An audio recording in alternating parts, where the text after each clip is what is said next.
Hey guys, we took the initial test flight and everything looked really nice, ran really good. I'm excited about that. So now after the first flight I came back, retorqued the propeller bolts. I'm actually going to replace all of the propeller bolts. Every time you take the propeller off, you're supposed to put new nuts on. I think it's silly to put new nuts on without replacing the hardware and the Bellevue washers and all that stuff. So I've got a new set ordered. It should be here by the end of the week. Until then, I'm keeping a close eye on this, and I'm going to retorque it probably every flight just to make sure that it's okay.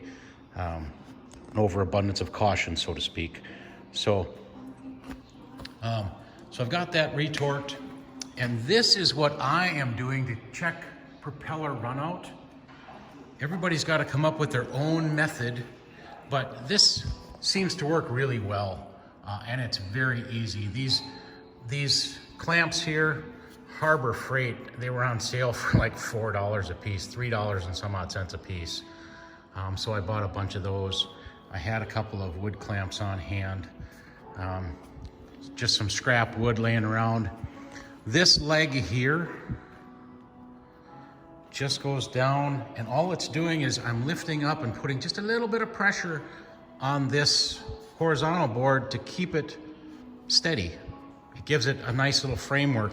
And by doing this, I'm actually all mounted to the airplane itself, so it's much less likely that I'm going to get a false reading from the airplane shifting on its wheels a little bit. So as I check propeller runout, what we want is this propeller to line up both sides and be within 2 millimeters of each other. That will keep things, going in a straight line and keep the vibration low and that sort of thing. So I know that 2 millimeters equals about 78 thousandths of an inch. This contraption here is also a Harbor Freight special.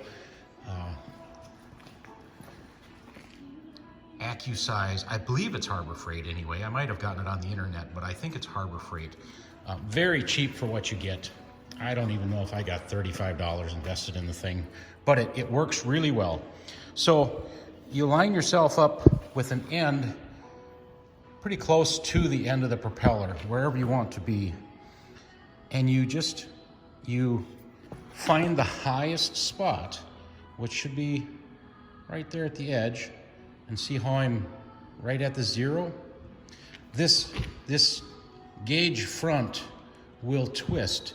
So wherever you wind up, you can then twist your gauge to zero out. Once you get the one side done, just roll that propeller over.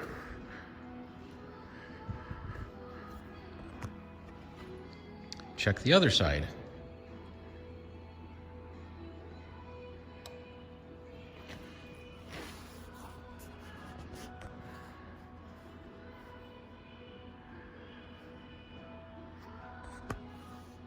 Find the high spot.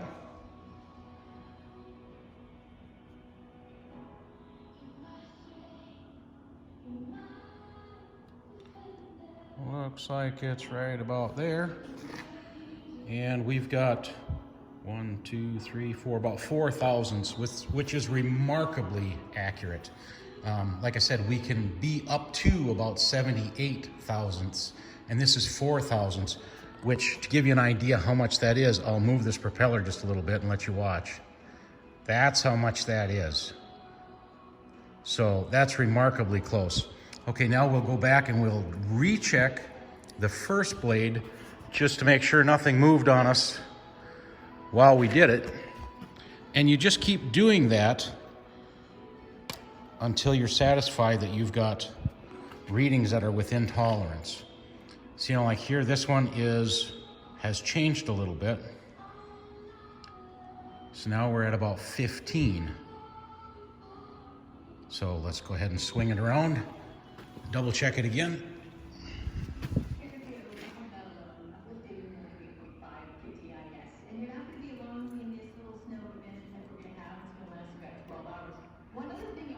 So we had 15 and now we've got about 0. So 15 and 0, we're still super within tolerance, tolerance of 78, so we're good to go. The other thing is, on my initial flight, as I was going, my oil pressure started to climb, and it got as high as 70 psi. And I spoke with Jabiru, and they said almost guaranteed the oil pressure switch has gone bad right from the factory, and so they've got a new one on its way to me. So I appreciate that. I guess we're good for now. Have a great day, guys.